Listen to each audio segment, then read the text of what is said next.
টিনের চালের উপর বসেই কেউ কাটছেন মাছ, কেউ ছোট্ট সন্তানকে বুকে জড়িয়ে অপেক্ষা করছেন আরেকটি জোয়ার পেরিয়ে যাওয়ার। সমান পানিতে নেমে কেউ সংগ্রহ করছেন খাবার পানি। চারদিকে যত দূর চোখ যায় শুধু পানি আর পানি। দেখে মনে হবে এই যেন নদীর মাঝখানে ভাসমান কোনো জনপদ, অথচ এখানেই ছিল মানুষের বসতঘর, উঠান, রান্নাঘর ও স্বাভাবিক জীবনের ছোট ছোট গল্প।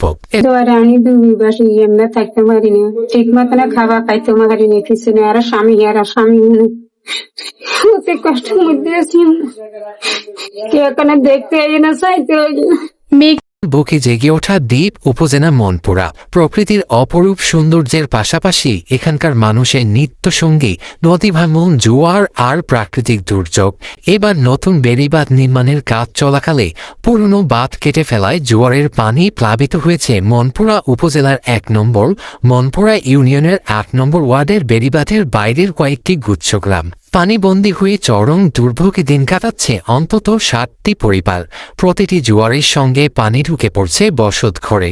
উঠান, রান্নাঘর, টয়লেট ও চলাচলের পথ তলিয়ে গেছে অনেক আগেই।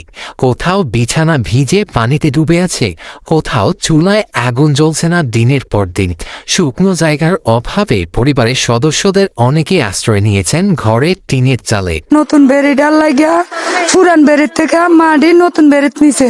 এখন প্রতিদিন ২ বার করে জোয়ার উঠে। আমরা ছেলে মেয়েরা অনেক কষ্টেতে আছি। ছেলে মেয়েরে রান্না বান্না করে খাওয়াইতে পারি না, ঘুমাইতে পারি না, এখন বাসা তো থাকতে পারি না। স্থানীয়রা বলছেন নিরাপদ আশ্রয়, বিশুদ্ধ খাবার পানি, শুকনো খাবার ও জরুরি ত্রাণ সহায়তা এখন তাদের সবচেয়ে প্রয়োজন। পানি ঢুকি, অনেক সাপ, ছেলে ঢুকে ঘরে, ছেলের সন্তানের উপর অনেক কষ্ট গালাস হইতেছে এবং আমাদের চলাফেরা করতে অনেক কষ্ট এবং খাতা কাপড় পোশাক পাতি থাকা ধরার মতন কোনো অবস্থান আমরা কোনো বর্তমানে নাই। উপজেলা নির্বাহী কর্মকর্তা জানিয়েছেন, উপজেলা প্রশাসনের পক্ষ থেকে ক্ষতিগ্রস্ত পরিবারগুলোর মধ্যে খাদ্য সামগ্রী বিতরণ করা হয়েছে। একই সঙ্গে এসব পরিবারকে নিরাপদ স্থানে স্থানান্তরের পরিকল্পনাও নেওয়া হচ্ছে। উপজেলা প্রশাসনের পক্ষ থেকে তাৎক্ষণিকভাবে তাদের মধ্যে শুকনো খাবারের ব্যবস্থা করেছে এবং পরবর্তীতে জিআর এর মাধ্যমে ২ টন চাল বরাদ্দ করা হয়েছে তাদের মধ্যে।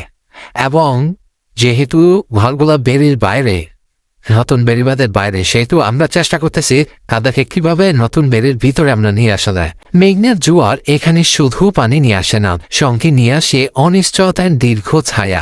প্রতিটি জোয়ারই ডুবে যায় স্বাভাবিক জীবনের আরেকটি দিন, আর পানি নামার অপেক্ষায় বুক ভরা আশায় এখনো দাঁড়িয়ে আছে মনপুরার এই মানুষগুলো। News desk, RTV।